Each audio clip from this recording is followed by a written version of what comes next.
Welcome to Spooky History. In today's episode we're heading back to the golden age of tabletop gaming and the Satanic Panic. Content warning, this topic will include discussions of suicide, murder and obviously Satan, and D&D for those of you particularly sensitive.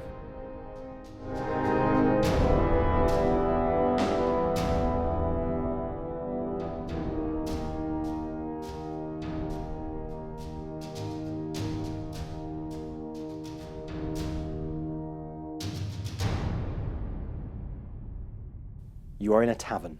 The sexually objectified tavern wench serves you your alcohol, damning your soul even further.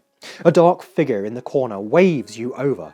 Before him you see a dungeon map, leading the way to fabulous riches, but first you must commit acts of violence and savagery and wield the magics of the Dark Lord Satan. Sounds ridiculous now. But there was a time in the late 70s and all through the 80s where it was believed that games like Dungeons & Dragons were dragging the souls of the world's children into the gaping maw of Satan.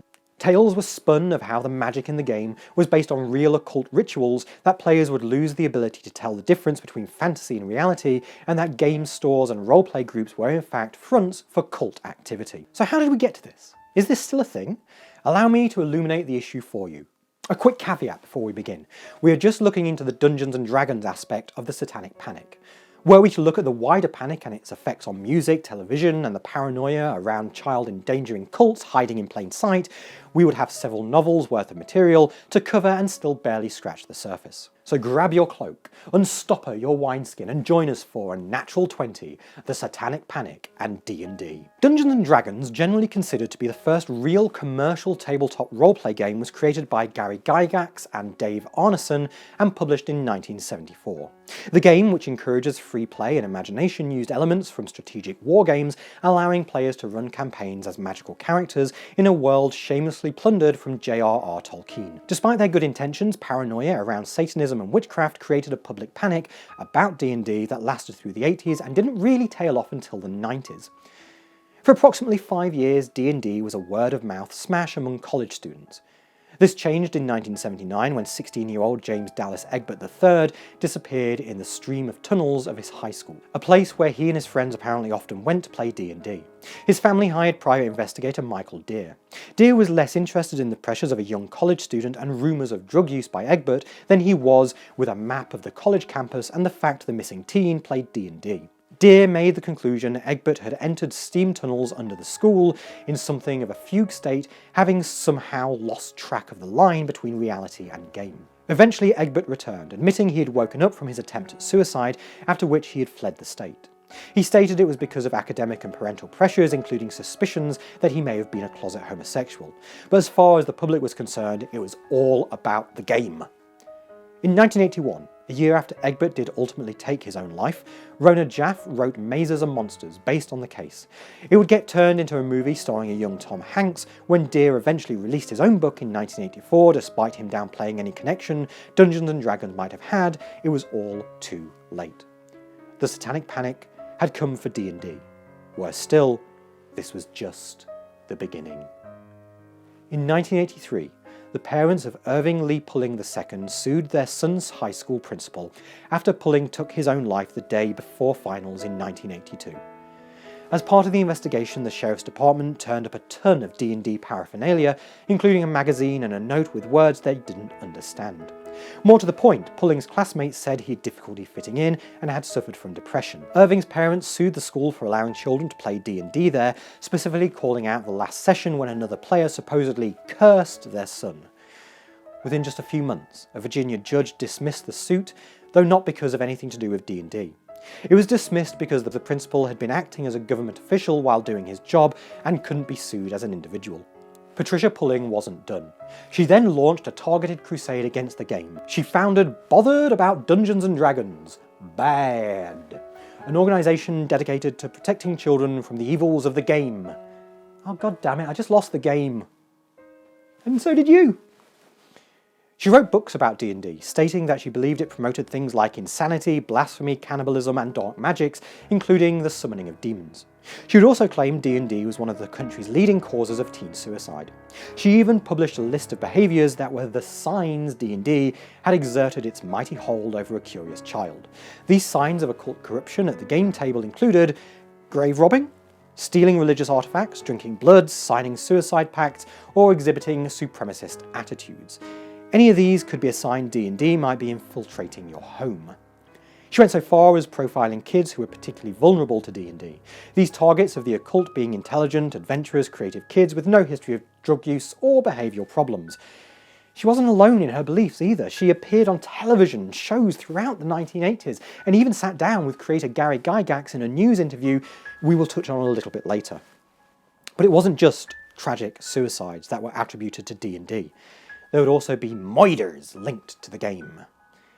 In 1984, a player spoke out against D&D. They said it was responsible for leading him down the path that ended with the murder of 18-year-old Mary Towie. Darren Lee Molitor was 19 when he was convicted of killing Towie in 1985. He claimed his trial had been unfair because he couldn't enter D&D as a defence.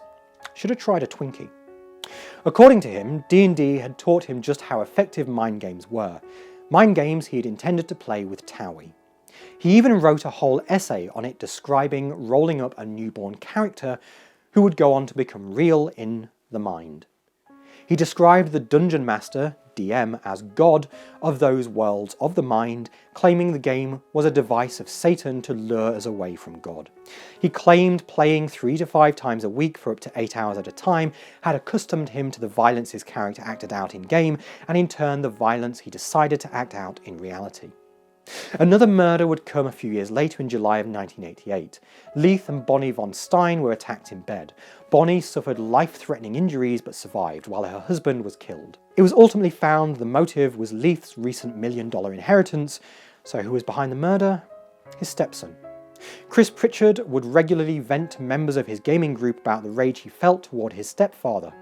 When police headed to North Carolina State University to get the truth, the evidence pointed to Chris, James Upchurch and Neil Henderson, who were also D&D players. All 3 were arrested, put on trial and found guilty. Meanwhile, the hysteria around Dungeons & Dragons kept raging. So he murdered them for inheritance and it was the game's fault. Okay, American justice, nice one. Throughout the 80s, multiple books and films painted D&D as morally corrupt, and media attention continued to frame the game in the same way. In 1985, a special segment of US news programme 60 Minutes was aired. It was hosted by Ed Bradley, who stated, "Dungeons & Dragons has become popular with children anywhere from grammar school on up. Not so with a lot of adults who think it's been connected to a number of suicides and murders." Yeah, but adults are idiots. It featured interviews with Gary Gygax, the creator of D&D, Dr. Thomas Radecki, president of the National Coalition on TV Violence, and Patricia Pulling. Told you we'd get back to her. It also included interviews with parents of players of the game who had allegedly taken their own lives or committed murders. Dr. Radecki linked the game to at least 28 murders and suicide cases. In an impressively calm response, Gygax said, "This is make-believe. No one is martyred. There is no violence there. To use an analogy with another game, who is bankrupted by a game of Monopoly? No one is. The money isn't real. There is no link, except perhaps in the mind of those people who are looking desperately for any other cause than their own failure as parents." Holy shit, Gary. On you go. The last real fire under the game came in from Jack. The last real fire under the game came in the form of Jack Chick and his comic Dark Dungeons. Jack Chick was a California-based cartoonist who published tracts about everything that was going to get you condemned to hell.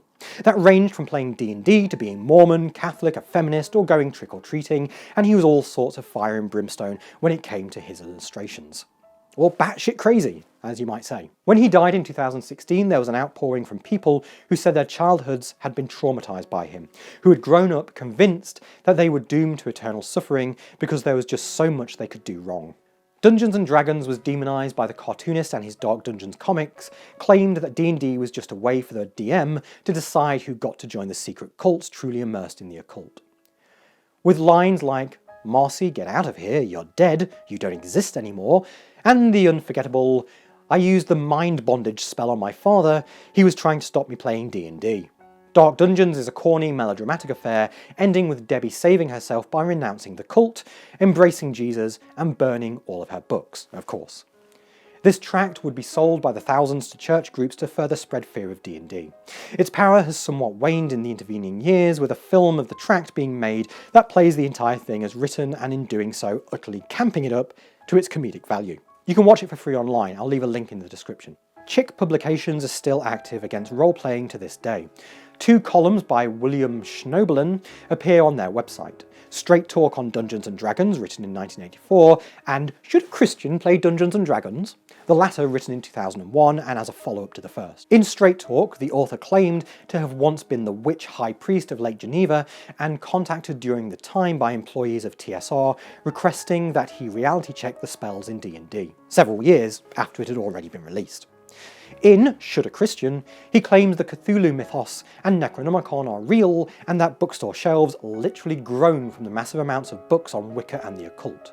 Books that were few and far between when D&D first came along. To quote the author, "The total absence of Jesus Christ the Lord as sovereign from D&D and almost all FRPGs is what makes them so spiritually dangerous. Not talking about Hitler or having girl characters dressed provocatively. Cleaning up that part of the game and leaving Jesus, the true God, out of what is essentially a spiritual quest is like rearranging the lawn chairs in hell, especially when you consider there isn't very much grass in the inferno." Okay. So what caused all this in the first place? There are loads of theories as to why the Satanic Panic came about, but the most plausible is likely as follows. The 60s and 70s were a time of spiritual exploration. As part of the New Age boom, 2 religions started to come into public view, Wicca and Satanism, both of which horrified Christian America, despite having no idea what either of them really stood for. Adding tinder to the upcoming fire were a series of high-profile murders and serial killings throughout the 70s that were loosely connected to supernatural cults and rumoured to have been influenced by the devil himself. At the same time, politically active, right-wing American Christians tried desperately to defend what they considered proper values. By the 80s, TV and radio were awash with televangelist preachers on local stations, preaching the dangers of Satan and his dark minions' influence on music, the arts, and D&D. Now we might look back and laugh, or at least most of us do. Roleplay gaming carried on and leapt headfirst into the controversy with games like Demon the Reckoning, Kill Puppies for Satan, a real game, and sourcebooks riddled with adult content for mature gaming groups.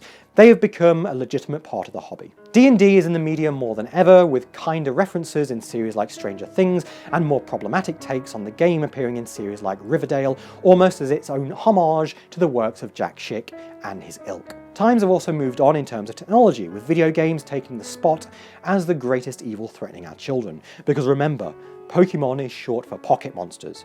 Why would children be taught to capture and enslave monsters? Is this the new medium through which the occult is targeting your youth? It remains a Bulbasaur point for debate. I hope you enjoyed that episode of Spooky History.